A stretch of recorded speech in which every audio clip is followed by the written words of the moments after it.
Friends எல்லாருக்கும் வணக்கம். Welcome to simple kitchen family. என்ன செஞ்சுருக்கேன்னா மீன் குழம்பு தான் செஞ்சுருக்கேன்.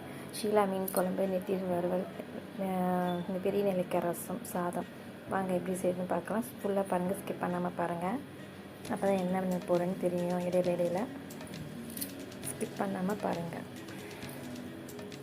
ஃபஸ்ட்டு எண்ணெய் ஊற்றிக்கலாம். மீன் குழம்பு செய்ய யூஸ்வலாக கடுகு, வெந்தயம், சோம்பு, சீரகம், மீன் குழம்புக்கு இதெல்லாம் போடுவாங்க, அதெல்லாம் போட்டுக்கிறேன். சில பேர் சோம்பு போட மாட்டாங்க, நான் போடுவேன், வாசனையாக இருக்கும். அப்புறம் பூண்டு, கருவேப்பிலையெல்லாம் போட்டு முடிச்சுட்டு நல்லா வதக்கிக்கலாம். இந்த ஸ்பைசஸ்லாம் போட்டுக்கலாம். கடுகு, உளுத்த பருப்பு, பூண்டு, கருவேப்பிலை இதையும் போட்டு நல்லா வதக்கி விட்டுக்குங்க. நல்லா வதக்கினது வெங்காயம் போட்டுக்கங்க. பொடிசாக கட் பண்ணி வச்சுருக்கேன். நான் ஒரு 5-6 வெங்காயம், பெரிய வெங்காயம் எடுத்துருக்கேன். உங்களுக்கு சேர்த்தப்போல எடுத்துக்கோங்க. நான் 1/2 கிலோ மீன் எடுத்திருக்கேன். இடையில் உப்பு போட்டு நல்லா வதக்கி விட்டுட்டு அப்புறம் இந்த கொஞ்சம் நல்லா ப்ரௌனிஷாக வரும். அதுக்கப்புறம் ஒரு 2 வெங்காயம் மட்டும் கொஞ்சம் அரைச்சி இந்த மாதிரி போட்டிருக்கேன். ரொம்ப அரையாமல் இந்த மாதிரி போட்டிருக்கேன். அப்புறம் கொஞ்சம் திக்னஸ் கிடைக்கிறதுக்காக. அப்புறம் தக்காளியை வந்து இந்த அளவுக்கு நைஸாக அரைச்சிருக்கேன். ஒரு 4 தக்காளி அளவுக்கு இருக்கும்.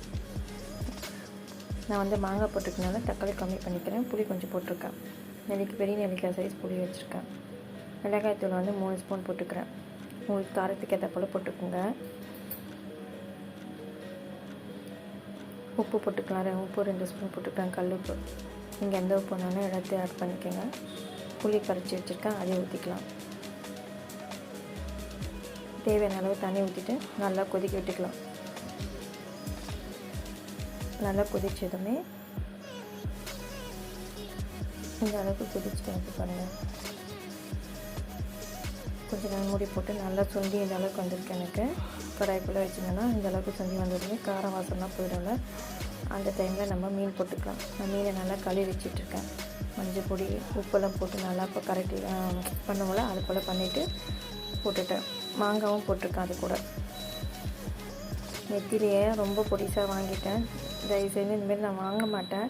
இந்த மாதிரி வாங்கிட்டனால ரொம்ப குழஞ்சி போடுச்சு. எனக்கு வறுவல் பண்ணுறதுக்கு ரொம்ப சொதப்பிட்டேன்.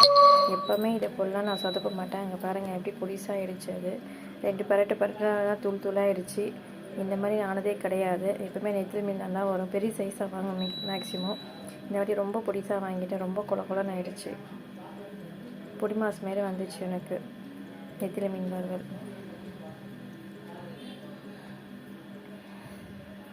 அதில் வந்து எப்பயும் போல் நம்ம கடுகு, உளுத்தம் பருப்பு போட்டு மீனை போட்டு நல்லா வதக்கிட்டு உப்பு, மிளகுத்தூள், இஞ்சி பூண்டு பேஸ்ட்டு போட்டு